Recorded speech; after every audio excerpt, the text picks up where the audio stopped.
Training camp is happening across the nation, and that means injuries are happening across the nation. And Bloom, that means opportunity for these players. I hate to sound cold and callous, brother, but when someone gets banged up, I immediately think, who's the backup? Right. Or who does this benefit? Because guess what, Bloom? That's what teams are thinking too.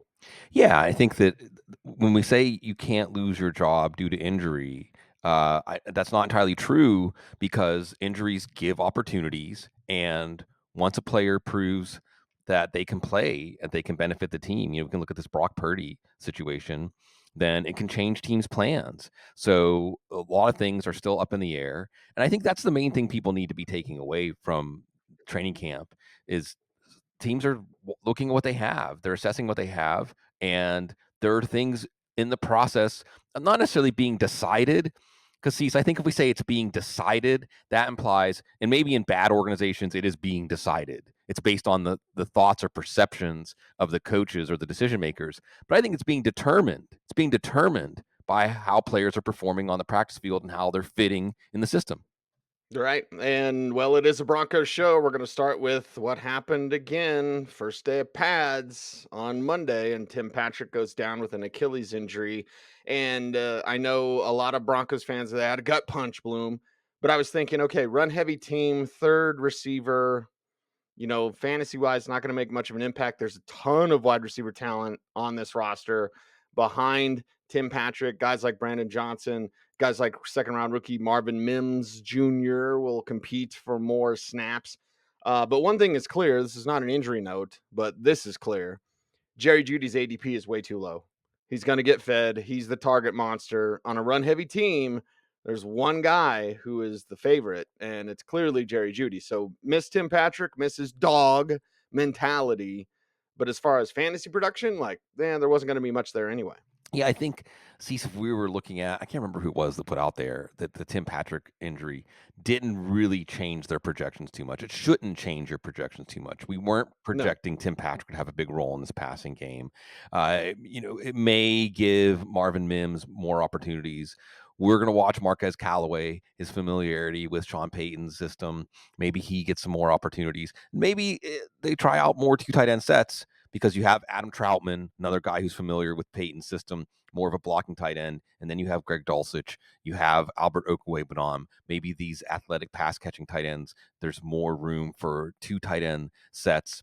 But I think you're right that maybe the biggest news, if we know a guy at Denver training camp, in case you don't know, is that Jerry Jeudy, with that wide range of outcomes, early indications are he's going to be at the higher end of that range of outcomes. And it is a really big mess of wide receivers from the third to fifth round, sixth round even, that all look kind of the same. And this is a chance for Jeudy to distinguish himself. Maybe if you're on the clock in the third round and you're not sure which way to go, the signs are pointing to Jeudy maybe having a chance, if he can stay healthy, for 100+ catch season.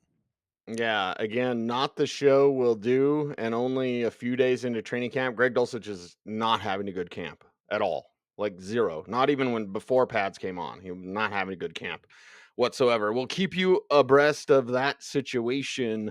Is J.K. Dobbins healthy? Like ever? Right. Like seriously, every time we turn around, there's something else with J.K. Dobbins, and well, what are we looking at? Melvin Gordon being the number Right. two there? Like seriously, come on, what's up, J.K. Dobbins? Yeah, this is one of those situations, and Rashad Bateman is also still on the pup list. So, we're watching these two situations, Bateman getting that injection for his healing foot in June, I believe. And with Dobbins, Cease, I don't want to, I hate to do this, right? This isn't me. And as I'm about to do something, I'm going to say, this isn't me.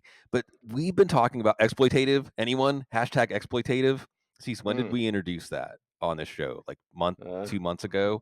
Because now yeah. it's all the talk of the NFL world. We're going to talk a little bit more about that. But J.K. Dobbins was one of the first guys who wasn't a franchise tag back where there was some tremors, and I get it. You're J.K. Dobbins. You had high hopes for your NFL career, and playing out the last year of your rookie deal for like $1.4 million isn't exactly how you envisioned things going when the Ravens drafted you in the second round. And then there's the situation again. We saw at this time last year, he didn't look healthy. It took a long time for him to look healthy last year, and he's not healthy this year. There's the signing of Melvin Gordon. This year's Mike Davis, right? But Right. maybe he can be more than that, and maybe he has more left in the tank than Mike Davis had. But he is not just necessarily a number 3 running back, and in case of emergency break glass running back, or as I thought, Cease, a statement about what they thought about Justice Hill at this point as a number 3 running back. It may be more of what they expect to get out of J.K. Dobbins. And the other thing, that if teams are being honest with themselves, we're going to talk about the Colts, the Giants, the Raiders, assuming Josh Jacobs eventually comes back to Las Vegas. It's not just, are these guys going to show up? It's, are they going to play? Are they going to play through injuries? Because so many players are playing through injuries. See, what percentage of the NFL is playing through some kind of injury by week 10? 100%. Yeah. I mean, so, you have to consider that. And is that another reason, after really gauging where J.K. Dobbins is, and you look at it and both sides are rational.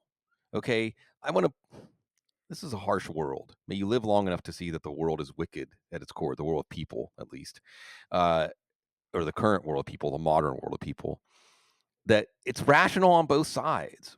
Both sides are acting rationally, but what that leads to is an untenable conflict. And if you're J.K. Dobbins, or if you're Jonathan Taylor, do you really, this goes back to the Le'Veon Bell case, Cease. Do you really want to give your blood, sweat, and tears to this organization that doesn't want to commit to you? Because that's the Right. thing. Playing running back, more than any other position on the field, playing running back is a total commitment. Total commitment. I mean, no other position are you basically putting yourself out there like a target practice for the defense. So you're committed, whether you're getting $1 per carry or $1 million per carry, you're committed every time you touch the ball. And do you want to give over that commitment to an organization that's not willing to commit to you? That's part of the picture here. J.K. Dobbins' injury history is part of the picture here. What it means, Cease, bottom line, is there's a lot of interesting running backs in that 6th, 7th round range. Damian Pierce is an interesting guy. We could talk about the Texans and their run blocking and a run first approach. Miles Sanders, for that matter. Good run blocking line, a run first approach, these rookie quarterbacks and taking the heat off of them. One of the running backs that we're not looking at in that range now, J.K. Dobbins. That's right. You mentioned the Colts, so let's go there. Jonathan Taylor thing doesn't have anything to do with injury. Zach Moss now is out until the start of the regular season, Yeah, basically, maybe even a little bit into that. Deion Jackson, everybody, like, right. oh boy, did things turn around for Indianapolis. And we're also dealing with Anthony Richardson with a nasal procedure. Jelani Woods has a hamstring injury. I think Will Mallory just got cleared from his foot issue. Like, there's some injury issues with Indianapolis, and the Jonathan Taylor things hangs over like a dark cloud. Yeah, it does. And this is one of those situations. How controversial is it, at least on the micro level? We don't even know who's telling the truth. Maybe nobody's telling the truth. Whose side are you on? Maybe nobody's in the right here, or at the very least, the way each side has handled this. But for fantasy football, well, first of all, let's just get this out of the way. This is like the disclaimer, right? Put this up. We get some editing disclaimer. When you come to issues of human psychology like this, it is inherently unpredictable. Inherently unpredictable. What's going to happen in the Jonathan Taylor situation? I don't know.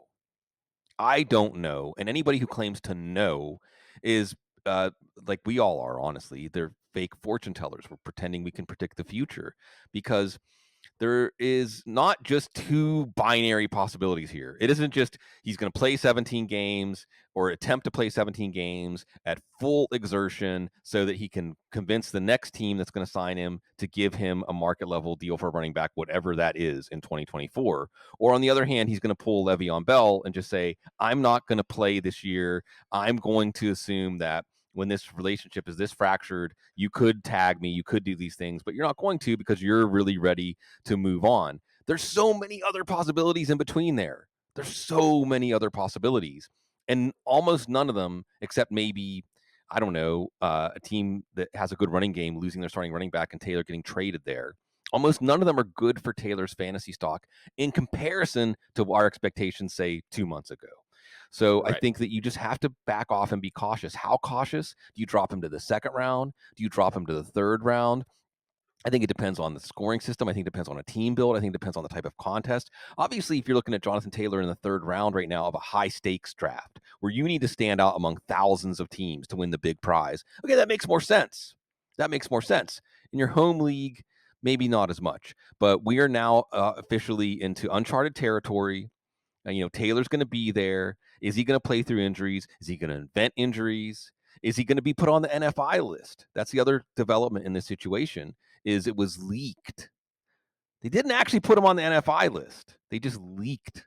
They may put him on the NFI list. Why is that important? Because you don't get paid on the NFI list. Right. So it's ugly. And all of the different writers covering this, and there have been a lot of people, Stephen Holder, giving us insight into the situation. Taylor made, according to Stephen Holder, who I do trust, Athletic, Taylor made his trade request a while ago, like a week or more ago, before that got leaked. Then you have Jim Irsay going to social media saying, running backs, this is just what the market is, basically. And then you have Taylor's agent saying, basically, you're not standing by your man when you're not paying your best offensive player. So we know that this is about as tension filled as a situation can be, Cease, when a player actually shows up for training camp. That's the other wild Yeah. thing about this. But don't assume that means all's clear and you can just put Taylor where he was on your draft board before all this took place. And Cease, I just think, again, there's a lot more ways this can go bad for his fantasy value than good. The question is, when you get down to the micro, would you want to take on Josh Jacobs' murky situation or Taylor's? Do you want to take on a more defined set of range of outcomes like Joe Mixon or Najee Harris, or roll the dice with Taylor, where you may not even have him available for some weeks, not even because of injury? These are difficult questions, but Cease, that's why they're tuned in right now listening to us. We have to give them answers.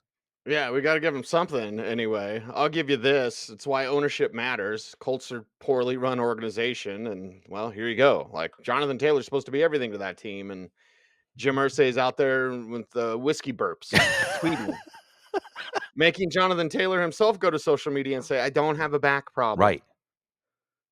What? Like the team is inventing injuries, which by the way has happened. Yeah. We've chronicled these on the show Oh, before. yeah. Like teams will make it. You're hurt. No, I'm not. No, no, no, you are. You're going to IR. What? Huh?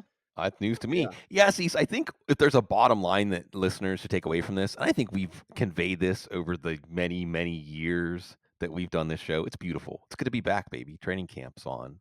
Uh, and there's not, and you, like you said, Cease, ownership matters. And because we have a range of quality of ownership in the NFL between the 32 teams, there's not really a scenario that you should just rule out as soon as you hear it. Like, that's impossible. No Right. organization would be that foolish, or no organization is that petty. It's possible. Things you don't even imagine are possible, and maybe even happening right now in the NFL. Yeah. I thought you were going to say the bottom line is all billionaires are terrible. Well, that's for our other podcast. We could make it this podcast too. I had one of my sports buddies on the air because I said the same thing on the air, and he's like, "Well, what about like a Bill Gates?" I was like, Oh, geez, Bill "Oh Gates. God, Wow. do you not know?" Oh, I guess you don't know. Okay. Anyway, let's He had to before we be get he demonetized. had to be told to give his money away. You're supposed to give some of your money back to help humanity, by the way. Yeah, yeah, exactly. Let's talk about Seattle. It's a better situation. Well, not at the running back position. You have Kenneth Walker with a groin injury. You have Zach Charbonnet because you think, oh, well, no, hey, they got Zach Charbonnet. Well, he's got a shoulder injury. So now you're looking at DJ Dallas, right? Everyone, what is it? Kenny Mac? Where's Kenny McIntosh Yeah. floating around here somewhere, right? Like, oh my God, Seattle. Just when we thought we had something figured out in that backfield, now both of their top guys are down. Yeah, this was pretty funny because depending on social media, which one you saw first, right? And I was guilty of this as anybody. You saw, well, Zach Charbonnet's out indefinitely. This is going to be good for Kenneth Walker. Kenneth Walker has a groin. It's going to sit for a few weeks. This is going to be good for Zach Charbonnet. It's not good for anybody. Well, it's good maybe for Uh, Kenny McIntosh because he can show that he's more than a passing down back. I think the book on him as a seventh round pick is this guy can help as a passing down back, but maybe he can do more. DJ Dallas has been around for a while. I forget where Travis Homer is, like Chicago or something. I can't even remember. I'm supposed to remember these things. My point is, there's an opening there. They haven't made a personnel move. And I think that's the key, right? Just my guess. And we're always guessing. And we're always having to try to peer through the keyhole and put things together when we're trying to discern the real severity of injuries. Okay. But anytime you hear out indefinitely, then you understand Charbonnet's injury, we haven't got anything specific yet, but it is not a garden variety. Well, let's just let this rest. Who knows how severe it is? Shoulder injury, they're maybe trying to determine how severe it is right now. Walker's groin, it makes more sense to me, Cease, that with Charbonnet unknown right now, out indefinitely, that you're going to put Walker in bubble wrap. So obviously, I'm not as worried about Walker as I am about Charbonnet. But as far as adjustment in your fantasy strategies, I think you got to move Charbonnet down. You just have to. Uh, Yeah. Walker being hurt opens the door, and we may see a situation here where Charbonnet does end up starting 3, 4, 5 games, maybe in November and December, which would justify taking him in the 10th round alone. If you told me that Kenneth Walker was going to miss 4 games this year and Charbonnet would be healthy for those games, I would jump at taking Charbonnet in the 10th round, 9th round. Walker, on the other hand, now with Charbonnet's injury, now you have him opened up to potential 2nd, 3rd round value, but he's already broken the injury seal. What's the key piece of information we're missing? And if you have to draft this weekend, well, you may not get this information. Are they going to bring in a veteran? If they bring in a veteran, an Ezekiel Elliott, a Leonard Fournette, a Kareem Hunt, then we know that internally they have determined they're going to need somebody. Right. If they don't, then we should trust. Now, they might be wrong, but we should trust that they expect both of these backs to be healthy to begin the year, or at least Charbonnet be ready soon after the season starts, and they're going to keep Walker healthy. So let's watch what Seattle does instead of listen to what they say. Always, always, always watch what they do. Don't listen to what they say because they'll tell you anything. Especially Pete Carroll. Final injury notes, exactly. Final injury notes, 2 from the end of last week. May seem like old information, even though it's a Tuesday right now. The Garrett Wilson rolled his ankle last Friday in practice, and that's just, I don't know. I just want to see it. You know what I mean? I'm kind of sick of hearing about Aaron Rodgers. Training camp just started, and I'm Yeah. already sick of hearing about Aaron Rodgers. Leave Nathaniel Hackett's name out your mouth. Nathaniel Hackett was pathetic, What is this? terrible. Pro wrestling? Everything Sean Payton said, right? Mr. Taglaboo, everything Sean Payton said was 100% correct, 1000% correct about Nathaniel Hackett. He's a clown, okay? Allegedly, or whatever I have to say. Hey, buddy, can you not be personal, buddy? Like, sorry, Joe. I'm sorry. I'm close to this situation. Like, Sean Payton didn't say anything wrong. So I'm kind of sick of the whole Aaron Rodgers thing. But now with this Wilson thing, who I love and appreciate, like, man, I don't want him to miss any time because it's about building that chemistry. So rolled ankle, they're going to slow play it and see where the kid's at. Yeah, and I think with any of these injuries, let's keep this in mind, and this applies to Kenneth Walker for sure. And we have a multiplier by what's the player's injury history. And with Garrett Wilson, we're not too worried about that. With Kenneth Walker, maybe we're Right. a little more worried about that. But I think there's 2 layers, and see, so you add in a third when we have new personnel, new system. Hmm. The Right. onboarding, the installation. So that's important. But I think the things we want to pay attention to here are, number one, you never want the injury seal to be broken in training camp. That's not good. I mean, maybe you don't move the player down on your Joe Burrow. See, so we could do a Joe Burrow conversation here. We haven't Oh, talked that's about Joe coming up Burrow. next. Yeah, Yeah, that's coming up next. once the injury seal's broken, that's not a good thing. It's not always a terrible thing, or maybe even something that materially affects fantasy value over the course of the year, but it can't be a good thing. And then we want to know the specific injury. So you want to be aware of whether later on in training camp or the preseason or in the regular season, because in the case of Joe Burrow, he's not going to be on a football field until week 1, maybe re-injury, aggravation, or at the very least, you have eyes and a brain. You can watch Joe Burrow moving the same way he normally is. Garrett Wilson moving the same way. When you hear, oh, Garrett Wilson is questionable for week 1 because of this low ankle sprain, well, are they telling the truth about it? So it just means you have to open up your mind to, okay, this is on our radar now. We're going to gather more information. But unfortunately, the most important information to help us make decisions in fantasy league sees we don't get until after our draft. It's like, how do they look in week 1? Right. And then the other side on Garrett Wilson is you want to see him get back on the practice field, at least a few practices consecutively with no incident, hopefully play in the preseason. That will help us take a deep breath and say, okay, you can still take him in the early 2nd round. You can still look at him as the new Devontae Adams, but you did not want this to happen if Garrett Wilson was part of your draft plan. Now we're measuring how good he can be playing injured because they say low ankle sprain. That's fine. That's going to look different from a high ankle sprain. Low ankle sprain, he should be back. He should be fine. He should look like we expect. He should be even better. If it's a high ankle sprain, it'll linger. Yeah. It'll affect the way he moves. People will say he's a bust, doesn't look good. Like, no, no, no, no, no. When a guy looks unusual, it's usually because he's hurt. Because again, Yeah. guys play banged up. Joe Burrow's supposed to be ready week 1. Bloom, why do I not believe that? Yeah, I think unless Joe Burrow falls to say the 6th round, unless Joe Burrow falls after Justin Fields and maybe another quarterback, maybe somebody takes Trevor Lawrence or Justin Herbert ahead of him, I don't know that I'm interested because we know this is I don't want to say severe, let's say a material or substantial groin injury. Okay. And by the way, everything is a tear, even a sprain is a tear. Okay. A hyper extension, that's a tear. Okay.